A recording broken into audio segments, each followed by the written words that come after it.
Hello, welcome to Horror and Monster Collectibles, where today we're going to be taking a look at Trick or Treat Studios' brand new Seed of Chucky, Scarred Chucky.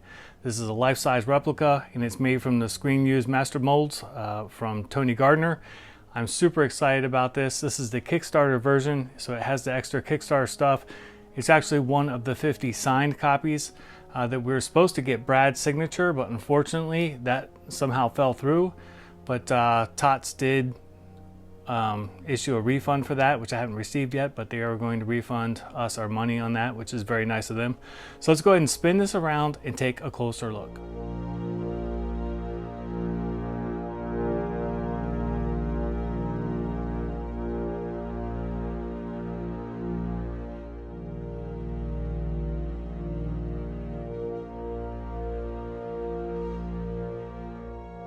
And while we're unpackaging it, I wanted to show you guys real quick the foiled numbered decal that's inside the box.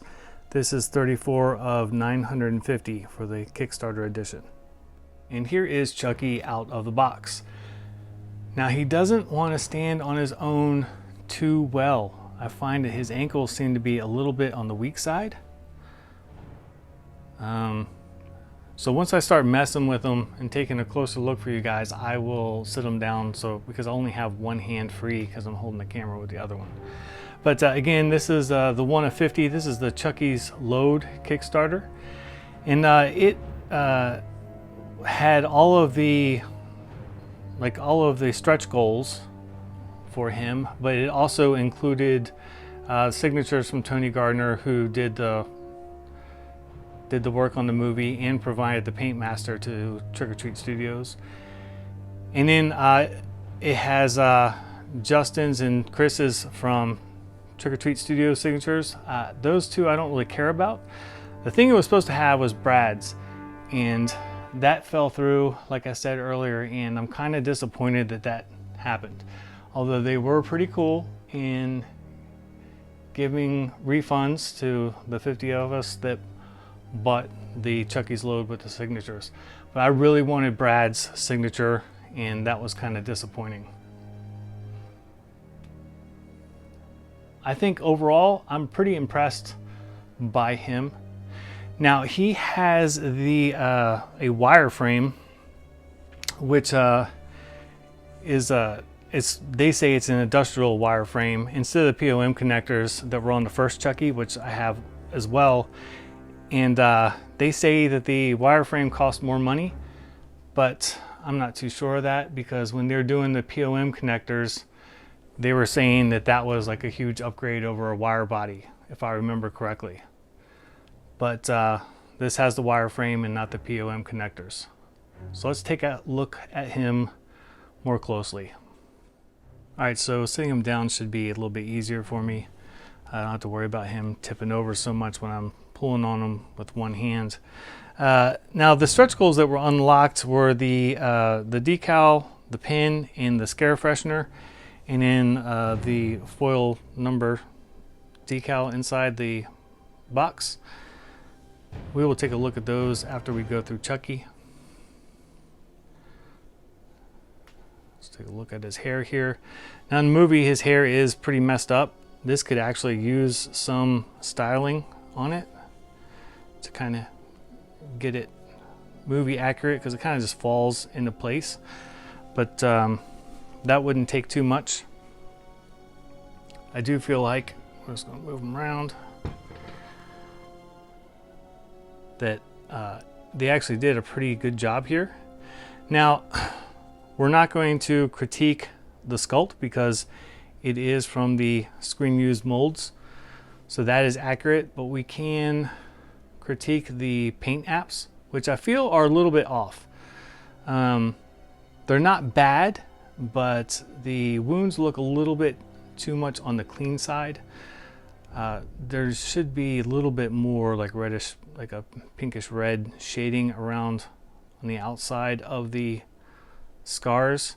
There is some done, but it's not 100% there. And then also some shading on the face as well. just to give it some depth. Now they do have, hopefully this is showing up on camera, but they have different colored hair.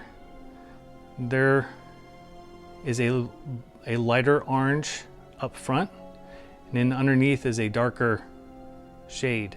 I don't know if that's showing up too well, but hopefully it does.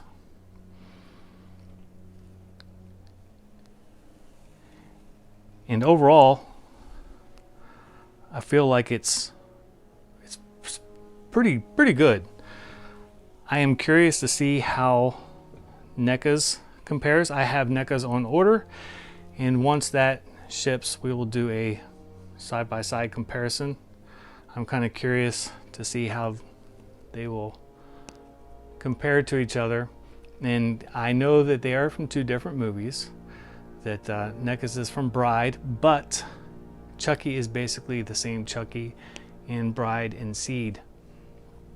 I think there are some differences, but they are minor. So those of you that don't like Seed, the movie Seed, you're getting the same Chucky if you wanted the TOTS version instead of the NECA. I do believe, like in here, well, they got some silver, I think. No, I feel like there was some metal shown on that scar. We'll look at the wounds. Again, it just needs to be a little bit, some red shading throughout here. And there is some, it's not showing up on camera too well, but that is not hard to do on my own. I can just airbrush that in real lightly. We'll come back through here.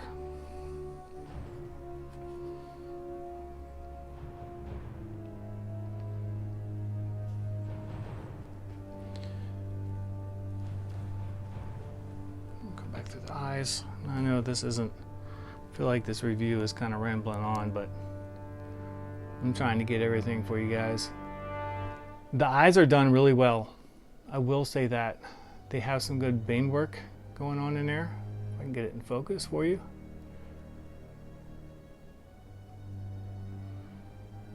The teeth, they could use some work. Again, if I can get it in focus.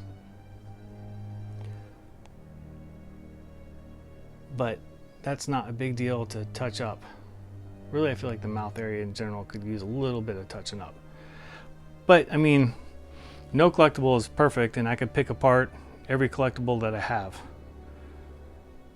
So I'm not going to fault Trick or Treat Studios on that. Come down through here. Now, all of the clothing was made from swatches from the movie, so they were able to duplicate it. And I feel like they did a pretty good job coming through here, even with the safety pin. Although I swear the safety pin kind of came up and grabbed the corner of the jumper right here, like grabbed up that pocket. I could be wrong, but I feel like it was grabbing these two together. Maybe a super fan can tell me if I'm right or wrong on that.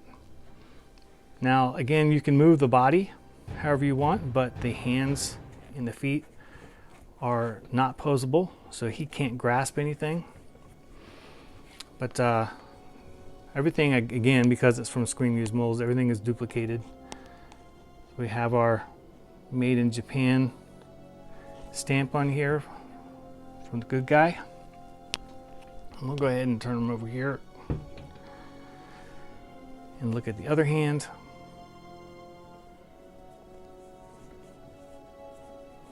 Which there's nothing on that one. But I feel like the wound, it just could be just punched in a little bit better. Here we have this one that is in the foam of the body. And the safety pin's holding that together. Kind of come around to the back.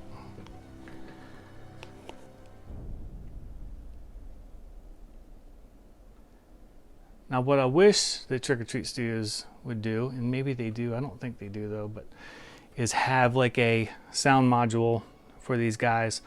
I had a custom one that I scabbed together.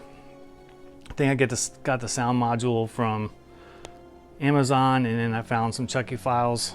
So for my good guy doll, I have a sound module, but it would be nice just to have one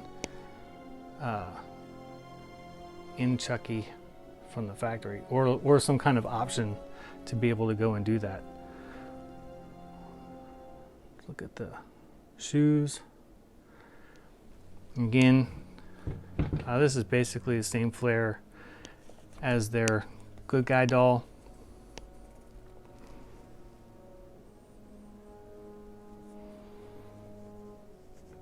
But the clothing feels really good. Got our little socks going on. And overall, I really like them. All right guys, so real quick, I want to show you the stretch goals that were unlocked that are included with the Kickstarter. We have up first this Raise Some Hell decal, which looks probably about a 4-inch decal or so. It seems like it's made out of a pretty solid vinyl material, and it feels like it's pretty good quality, I would say.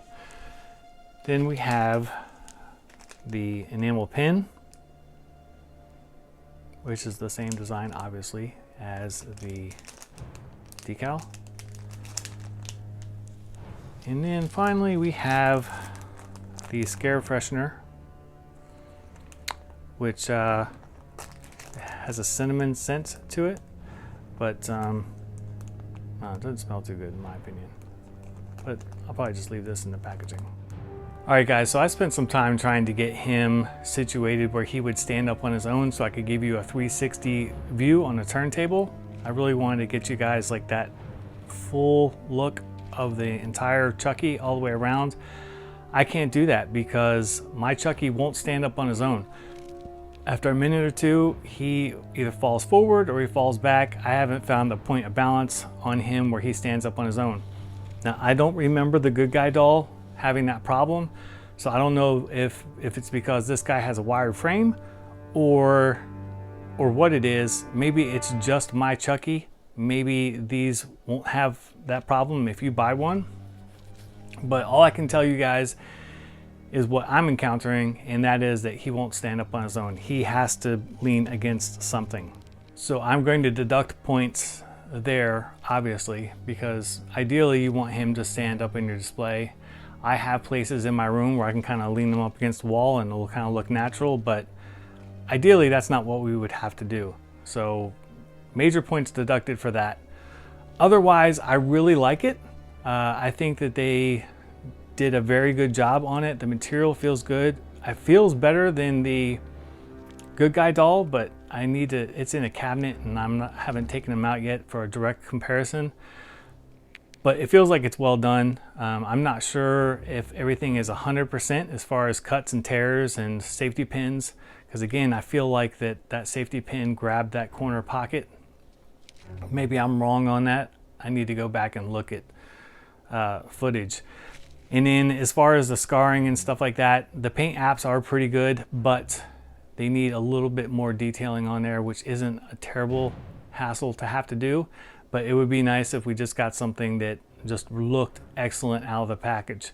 And to be honest, like I said before, I don't really ever have that kind of luck. Even if I spend thousands of dollars on a collectible, I can always nitpick areas where it's not perfect. Since Bride of Chucky and Seed of Chucky are virtually the same doll, I will be curious to see how NECA handles theirs.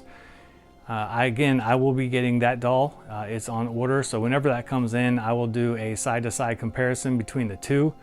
I don't know if this one is worth the price, just because I don't know what NECA is going to deliver. I'm kind of anxious about that, as I know many of you viewers are as well. I don't plan to get Glenn or Tiffany, and I'm more of just a Chucky fan. So I'm just going to get the different versions of Chucky, and that's it. So I don't know how Tiffany or Glenn are going to turn out, but hopefully they turn out good too.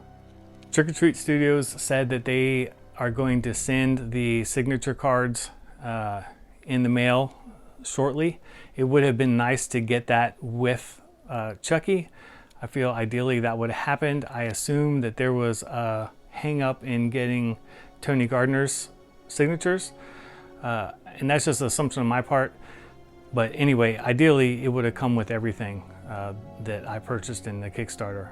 I am really bummed about not getting Brad Dourif's signature, but I do appreciate that Trick or Treat Studios recognize that that's what most people wanted, and they are giving money back on the Chucky's Load package that the 50 of us paid for. So I will leave you guys with some studio shots of him, the best I can get with him leaning up against something casually. And as always, feel free to leave any questions or comments and I'll be happy to answer them. I'm curious to know your guys' thoughts on this piece. Again, I think it's actually a solid release. I nitpick stuff here and there, but overall, I think it's pretty freaking awesome.